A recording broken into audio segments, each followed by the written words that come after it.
Ezekiel Thornfield had spent 3 years building silence around himself like a fortress. The sprawling land he worked daily in Cedar Canyon offered no companionship, only wind, cattle, and the distant memory of what it meant to be known. This valley, with its sharp cliffs and amber dust, had swallowed his past and offered him the one thing he believed he deserved: solitude. But on this particular afternoon, as the sun slipped lower in the Colorado sky, that silence began to tremble.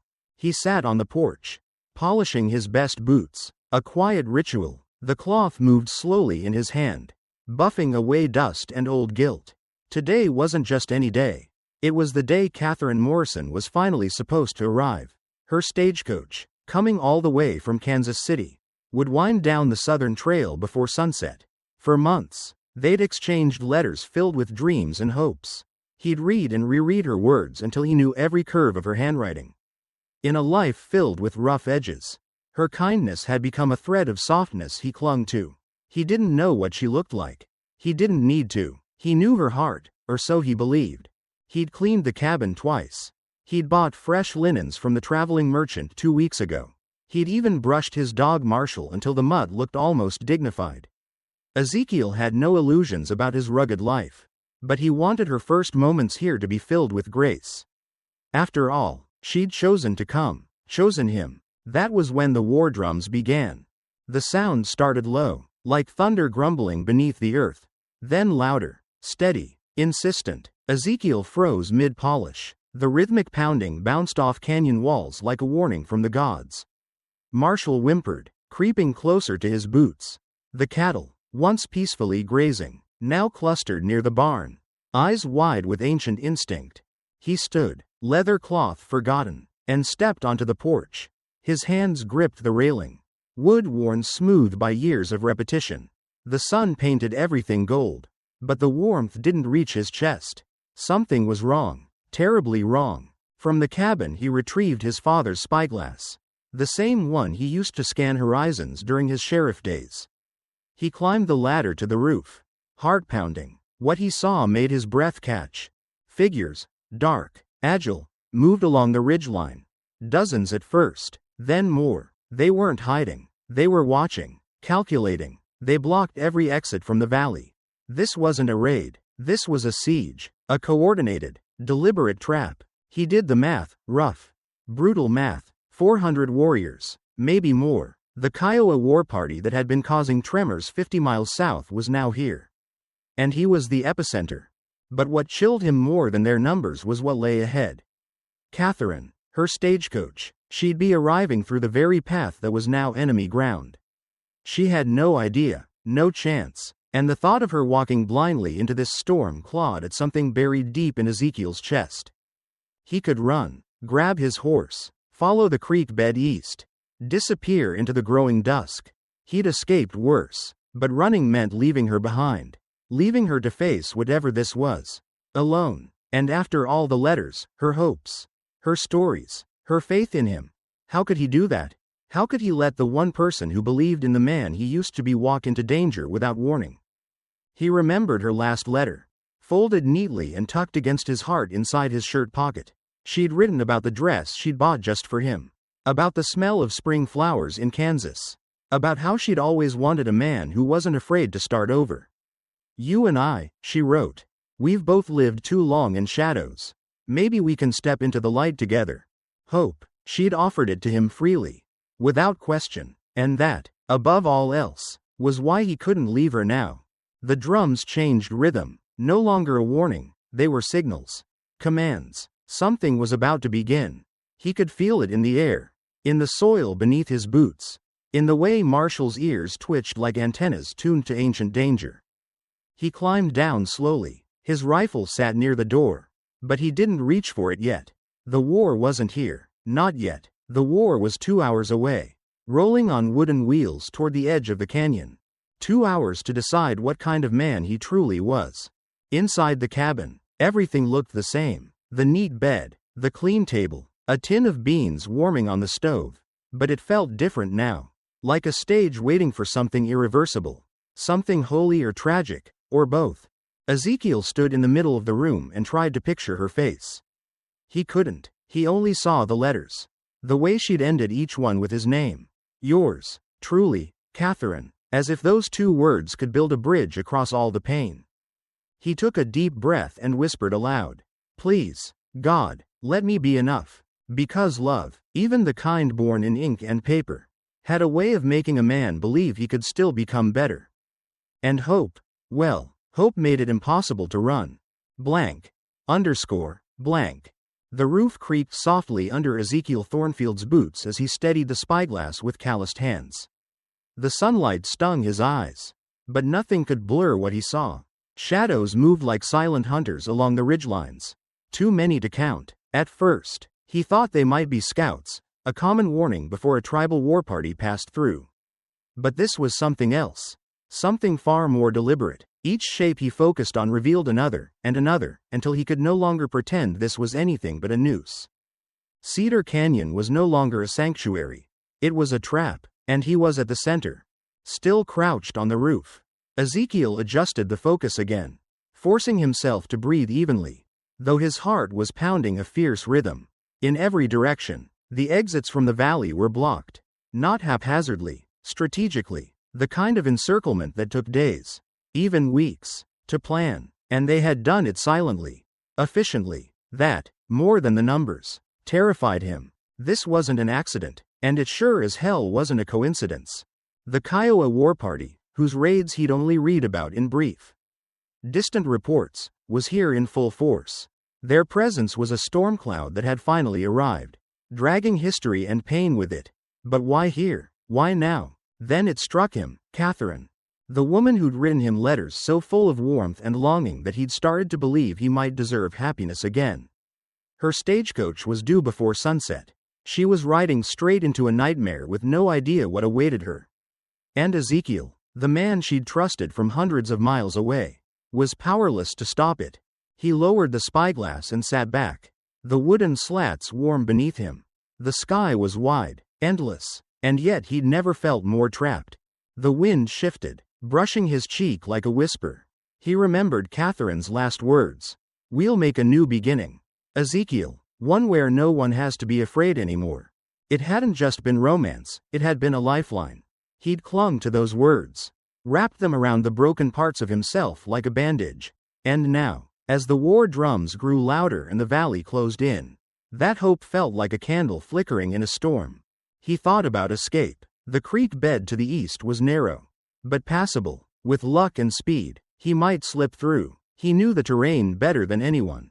But the thought of leaving her, of her stepping out of that stagecoach smiling, believing she'd found safety, only to meet death, was unbearable. She had no reason to expect danger. Her heart was open, her spirit unguarded, and he'd invited her here. Standing on the roof, Ezekiel looked down at the land he'd poured himself into for 3 years. The barn, the paddock, the split rail fence he'd rebuilt twice after heavy snow. It had all been a monument to isolation. But now it would be the stage for something crueler than he could have imagined. He remembered when her first letter arrived. He hadn't replied for weeks. It had sat in a drawer next to his father's old revolver. But the second letter came, and the third, and slowly, she became a voice he waited for, a presence he carried with him into every chore. Every quiet night, she'd reached across 1,000 miles with ink and hope and pulled him back from the edge. Now she was coming, because of him, and into danger meant for him. Ezekiel climbed down slowly, every movement heavy with dread. He didn't know why the Kiowa were here, or what they wanted, but he knew this much: Catherine couldn't walk into this alone. Inside, he checked his ammunition. 43 rounds. It wasn't enough. Not for this many men. Not for this kind of siege. But it wasn't about winning. It was about protecting, even for a moment, even just long enough to warn her. As he loaded each bullet into his Winchester, he found himself whispering, not a prayer, exactly, but something close. Let me be enough. Just this once. Outside, the sun dipped lower, painting the sky in streaks of orange and rose. It was beautiful in a way that felt cruel. How could the world still look so gentle when violence pressed in from every side? He stepped onto the porch again, rifle in hand, eyes scanning the horizon. Somewhere out there, a stagecoach was rattling forward, and in it sat a woman who believed in him without knowing the truth. A woman who had dared to hope he might be someone worth building a life with. He didn't know if he could live up to that belief, but he was damn sure going to try. And in that quiet resolve, beneath the war drums and the encroaching danger, something new took root. Not the old lawman, hardened and sure, but a man shaped by loss, softened by love, and willing to stand between the person he cared about and the darkness threatening to swallow them both. Hope wasn't armor. It didn't stop fear or erase the past, but it gave him the strength to stay on that porch when every instinct screamed to run. Because love, true love, asks more of us than comfort. It demands courage, and sometimes, when the past comes calling and the future seems lost, it's the only thing left that's worth fighting for. Blank. Blank. The war drums had gone silent, and yet Ezekiel Thornfield's world had never been louder. Every sense was on edge as he stood at the edge of his porch. Rifle held low but ready. The silence that followed the thunder of those drums was heavy, as if the land itself was holding its breath.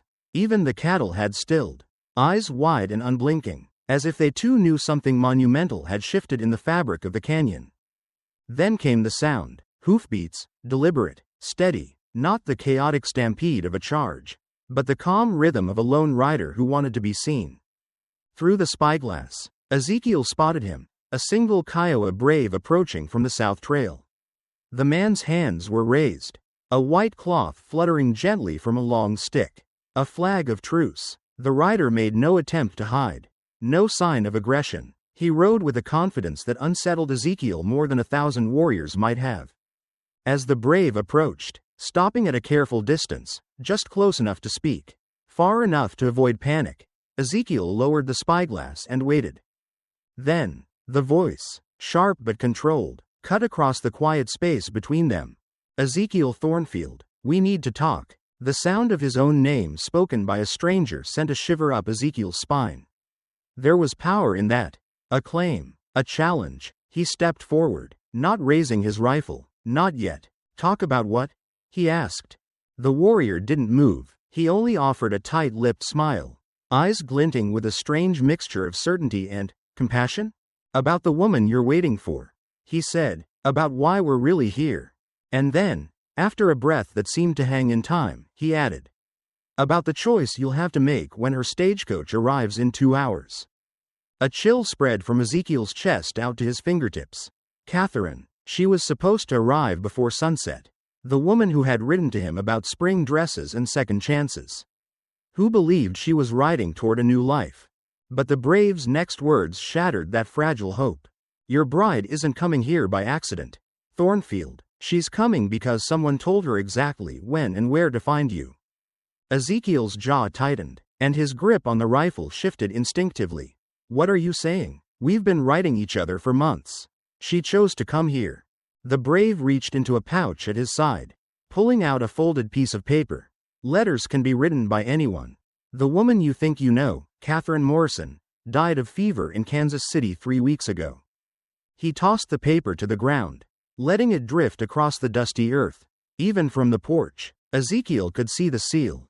An official document, a death certificate. He stumbled forward, picked it up with trembling hands, and read the name, Catherine Morrison, date of death, cause, witnesses. His chest hollowed out. The letters, the hope, the love he'd clung to. It was a ghost. He looked up, voice hoarse. Then who's coming on that stagecoach? The brave didn't answer immediately. His eyes held something almost mournful. Someone who needs you to believe she's Catherine. Someone worth 400 warriors. Someone you've met before, though you don't remember her. The pieces began to tumble in Ezekiel's mind, cracking open old doors he'd sealed shut years ago. Regrets he had tried to forget.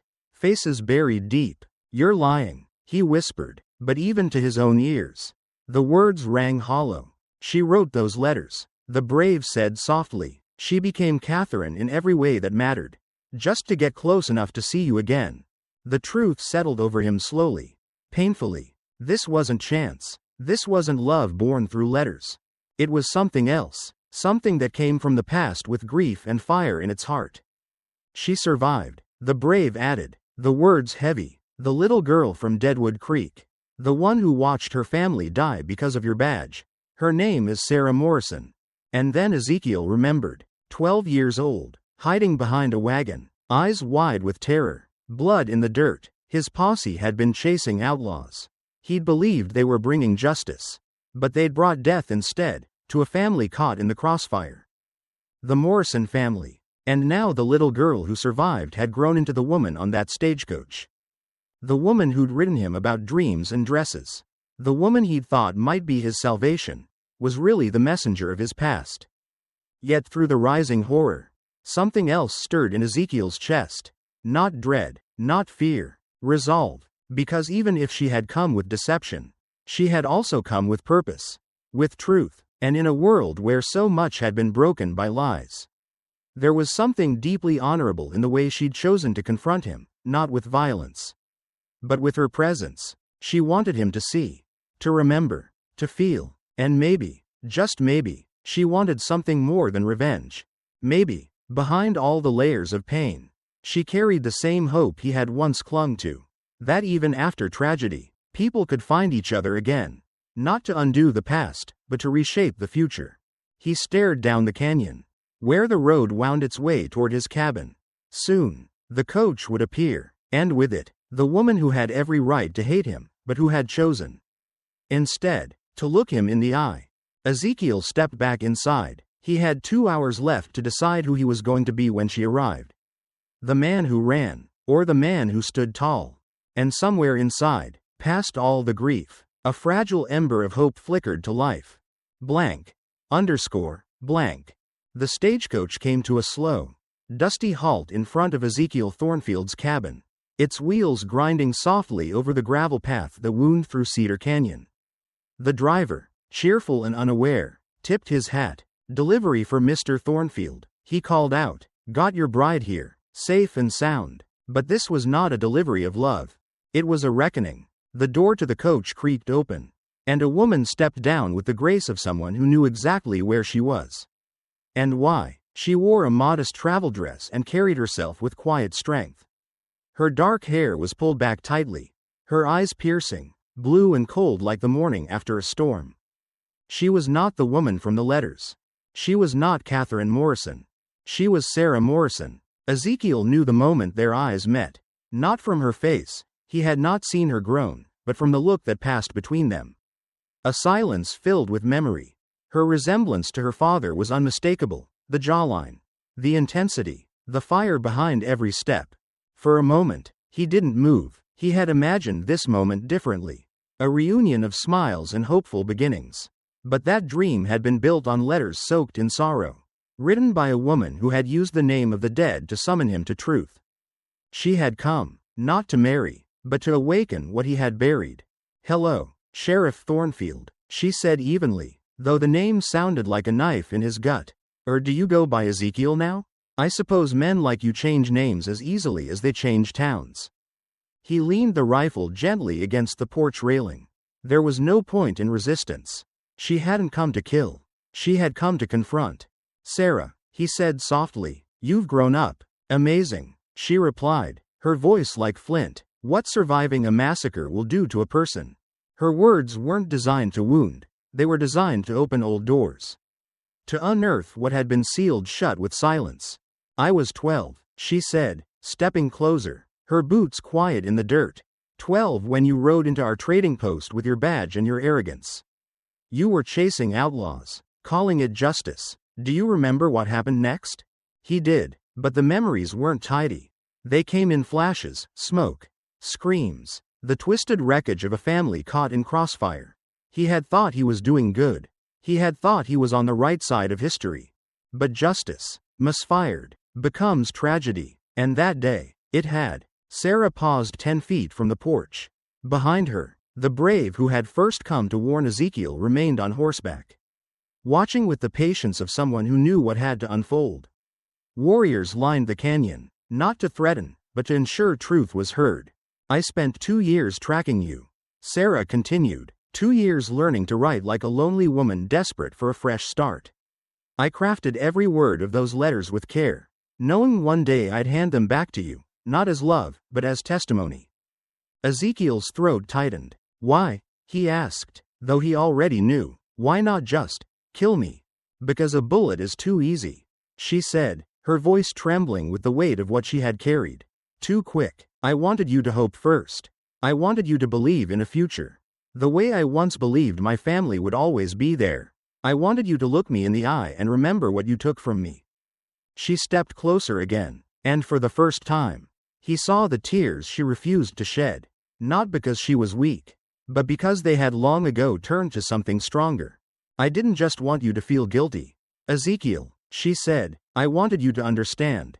I wanted you to know what it's like to wait for someone who never comes home. To build a future in your mind only to watch it crumble under the weight of someone else's mistake. The world around them seemed to pause, sun casting long shadows across the canyon. Wind barely whispering. He could have argued, said he was sorry, said he hadn't meant for any of it to happen.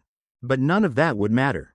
Not to Sarah, not to the 12-year-old girl who had watched her parents and sister die under the banner of justice gone wrong. So instead, he did the only thing that still held meaning. I remember, he whispered, the words thick with sorrow. I remember your sister's smile. I remember your father's voice. I remember the mistake that cost them everything. I left that life behind because I didn't know how to carry it anymore. Sarah opened a small wooden box she carried in her hand. Ezekiel recognized it immediately. It had once belonged to her father, Thomas Morrison. Seeing it again made his heart ache in ways he couldn't name. Inside were documents, evidence, sworn statements, wanted posters, the real outlaws, the ones he had failed to capture, the ones who had gone on to kill more. You didn't just destroy my family, she said, unfolding the papers. You let others die too. Because you gave up, you let shame bury your duty. He looked at the documents, at the truth laid bare. But then, Sarah said something unexpected. You can't bring my family back, Ezekiel, but you can stop more children from losing theirs. You can stand for something again, not because you deserve redemption, but because others deserve protection. In that moment, the anger in her voice softened, just slightly, enough to let in a sliver of light. She hadn't just come to remind him of pain. She had come to offer him a path forward.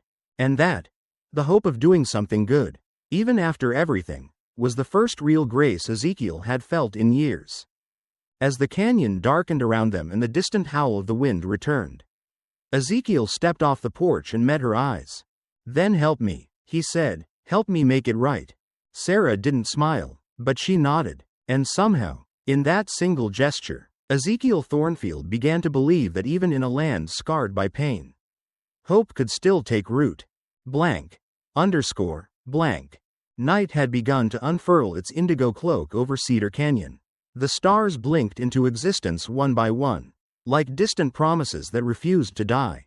Inside Ezekiel Thornfield's cabin, the soft glow of an oil lamp flickered across aged wooden walls, casting dancing shadows that seemed to whisper of old wounds and new beginnings. Sarah Morrison sat at the table across from him, her back straight, her eyes fierce, yet tired. On the worn planks between them, spread out like the pieces of a fragile puzzle, were maps, telegrams, and worn parchment. The truth they revealed was heavier than any rifle Ezekiel had ever carried. The Garrett gang, 30 men, armed, ruthless, and desperate. He recognized the handwriting on one of the telegrams, official, hurried, afraid. They were planning something monstrous, something beyond robbery or chaos. They were targeting the children's train. Ezekiel's breath caught as Sarah handed him the final piece, a telegram dated just 5 days ago. They planned to strike in Millfield, she said softly. 4 days from now, isolated depot, no lawman for miles, 43 children, Ezekiel, ages 6 to 15, orphans, traveling west for a second chance at life. He stared at the paper, his eyes tracing every word, as if reading them slower might make them easier to bear. It didn't. A children's train. He'd heard about them. Trains that carried hope bundled into small bodies with wide eyes and worn shoes. Children who had lost everything but still dared to dream of families waiting in the West with open arms. They carried nothing but the future. And now they were targets. Sarah's voice cracked the silence again. They know there's a strongbox on board, adoption fees, family payments. That's all they care about. They won't hesitate to fire on the train. Ezekiel gripped the edge of the table, knuckles white. It was too much, too cruel, too familiar. He thought of Sarah again, 12 years old. Her world stolen in seconds. If he did nothing now, 43 more lives would be rewritten in blood and fire. But why come to him? You could have taken this to the territorial marshal, he said, to the army. Why bring this to me?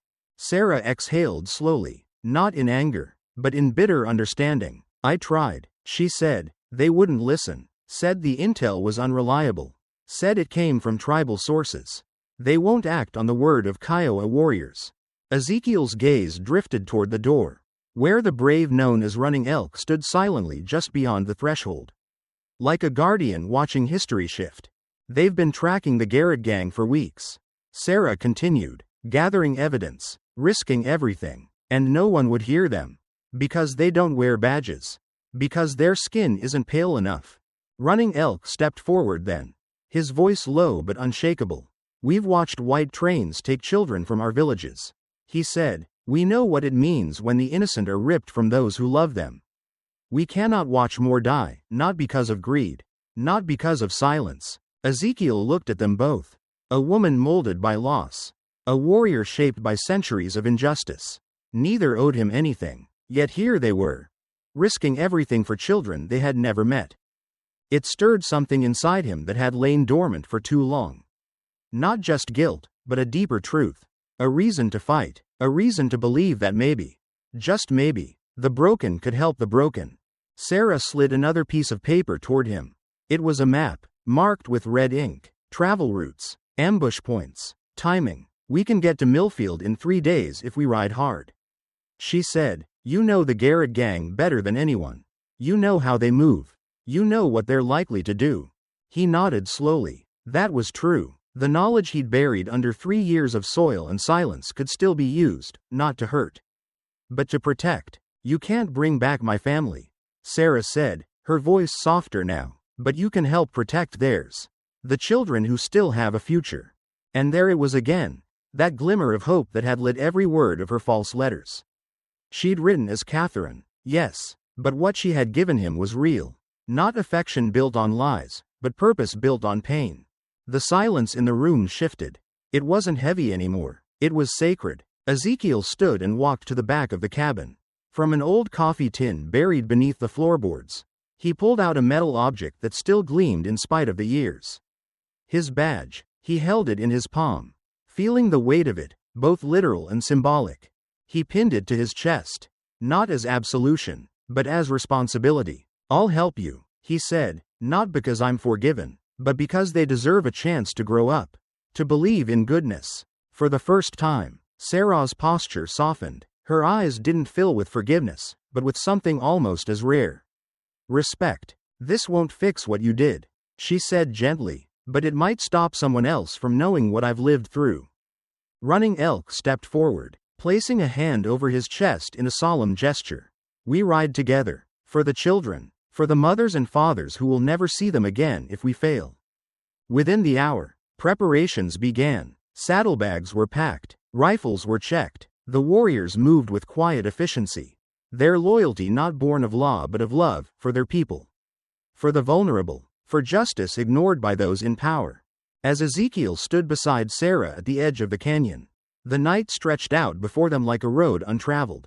And in that vast, uncertain dark, hope flickered once more. It was a fragile thing, but it was real, because when love is given to the innocent, and hope is placed in the hands of the broken, something remarkable can happen. The ride to Millfield had begun, not just across land, but across grief and guilt, into the heart of redemption.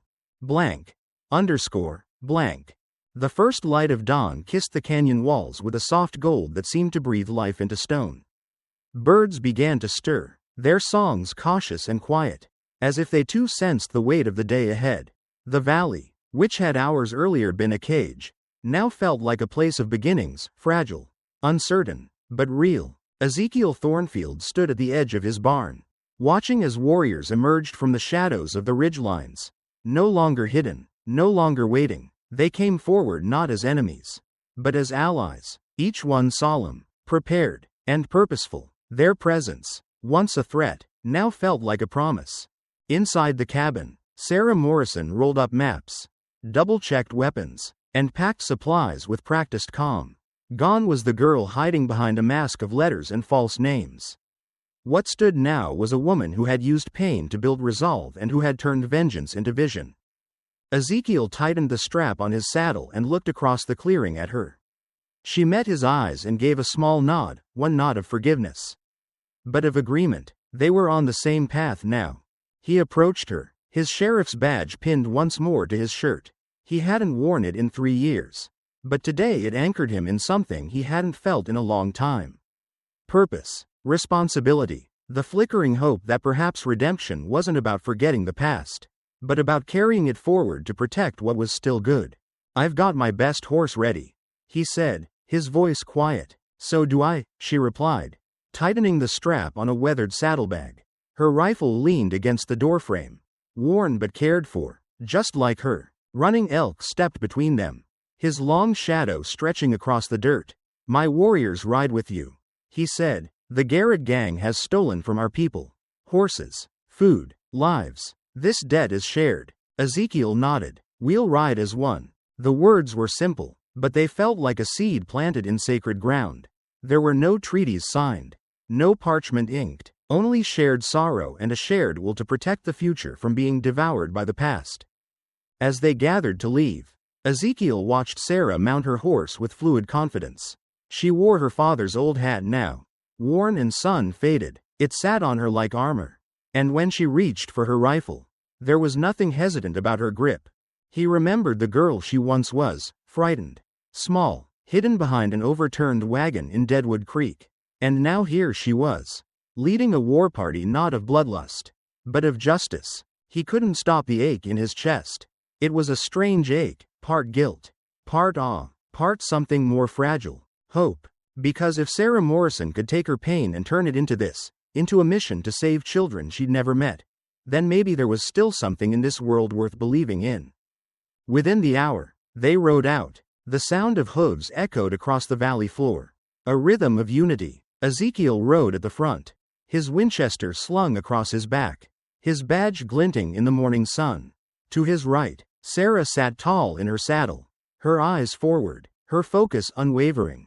Behind them, the Kiowa warriors fanned out in formation, silent and fierce. Their presence alone was a message, one that spoke of honor, memory, and a fire that would not be ignored. As the landscape shifted from canyon walls to open plains, Ezekiel felt a strange kind of peace settle over him. It wasn't the absence of fear, it was the presence of clarity. Every mile they covered, every moment they pushed forward, was a step toward something greater than redemption. It was restoration. The alliance itself was improbable. A disgraced lawman, a grieving daughter, and a tribal war party. But it worked, because each had been broken, each had been overlooked, and each had chosen to fight not for vengeance, but for life. They stopped briefly at midday by a stream that ran cool and fast. The warriors watered their horses, while Sarah sat quietly on a flat rock, her eyes closed, her hand resting over the wooden box that carried the last pieces of her past. Ezekiel walked over and sat beside her. "You ever think we'd end up like this?" he asked softly. She gave a short laugh, not bitter, just tired. "I thought I'd hate you forever. And now? I still don't forgive you," she said, "but I see what you're trying to do." He nodded. That was enough, more than he deserved. "But there's something else," she said after a pause. She opened the box and handed him a folded letter, the last one she'd written before leaving Kansas. It was signed, Catherine, but her handwriting now bore no disguise. "I wrote this before I knew if I'd actually confront you," she said. "It was supposed to be a goodbye, in case I changed my mind." Ezekiel unfolded the letter and read it. Her words were raw, unguarded. She had written about the pain of pretending, about the nights she couldn't sleep, about the flicker of belief that maybe, just maybe, he could become the man the letters described. "I think you're becoming him," she said quietly, rising to her feet. As they resumed the ride, the land began to change again, rolling hills giving way to wide open stretches. Millfield was still far, but with each step, they drew closer to their purpose. Ezekiel glanced over at Sarah and saw something unexpected in her face. Not peace, not forgiveness, but hope. And it was enough. Blank. Underscore. Blank. The sun was setting behind them as the small force rode out of Cedar Canyon. Its last golden rays brushing the riders in soft light as if offering them a benediction. It felt like leaving a graveyard. Ezekiel Thornfield glanced over his shoulder once at the cabin he had called home, silent, still, and forever changed. He knew he would never return the same man. Ahead stretched open plains and uncertain roads. Behind them lay 3 years of silence, mistakes, and the ghosts that had finally spoken their truth. But now, Ezekiel rode with purpose, not to escape, but to arrive. Beside him, Sarah Morrison matched his pace effortlessly. Her expression focused, but not cold. She didn't speak much, but her presence had grown steady, almost calming. The woman who had once written to him in the voice of another now carried her own name like a banner, and rode with a fire that glowed beneath the surface. The Kiowa warriors rode behind them in a shifting, disciplined line, their movements silent and assured. Their purpose was clear. They weren't riding for conquest or recognition. They were riding for something sacred, the protection of the innocent. And strangely, the further they rode, the more Ezekiel felt something rising in his chest, something he hadn't allowed himself to feel since the badge first weighed heavy on his shirt. Hope. It came quietly at first, like a whisper brushing the back of his mind. Then it grew stronger with every mile. The wind at his face, the warmth of the sun still clinging to his back, the strength of the horse beneath him, it all reminded him that not everything was lost. That sometimes, even in the deepest shadow, the light still fought to break through. They rode until the moon rose, silver and solemn above them. Their path led past remote trails and forgotten settlements, through terrain both wild and weary. Every mile brought them closer to Millfield and to the Garrett gang. At their second stop, near an abandoned wagon rest beneath a clump of cottonwoods, they made a fire. It was small, contained, but it brought enough light to remind them all they weren't alone. Ezekiel took a seat beside the flames and looked around. Sarah sat a few feet away, oiling her rifle with deliberate care. Running Elk stood farther out, watching the darkness like a guardian of the night. Ezekiel broke the quiet. "You think we'll make it in time?" Sarah didn't answer right away. She checked the rifle's chamber and then looked up. "We have to," she said simply. "There's no second chance for those kids." He nodded, understanding the weight behind her words. Millfield was still 2 hard days away. If they pushed their horses to the edge, they could make it, but if they didn't, if they failed, he couldn't let himself think that far. He turned his gaze to the sky. The stars were bright and unblinking. He remembered something his father used to say back when he was a boy on a different ranch. In a different life, when you're lost, find the brightest star and follow it. He looked at Sarah again. She didn't know it, but that's what she'd become in these last few hours, not just the reckoning of his past, but the guiding light toward something better. "I meant what I said," he told her softly. "Back in the cabin, I'll help you, not for redemption, for them." Sarah gave the faintest nod. "I know." A quiet moment passed between them, not filled with apologies, not with forced forgiveness, but with recognition. 2 lives scarred by the same moment, now riding toward something that could still be saved. The fire crackled. One of the warriors handed Ezekiel a piece of hard bread and a dried strip of meat. He accepted it with a murmured thanks.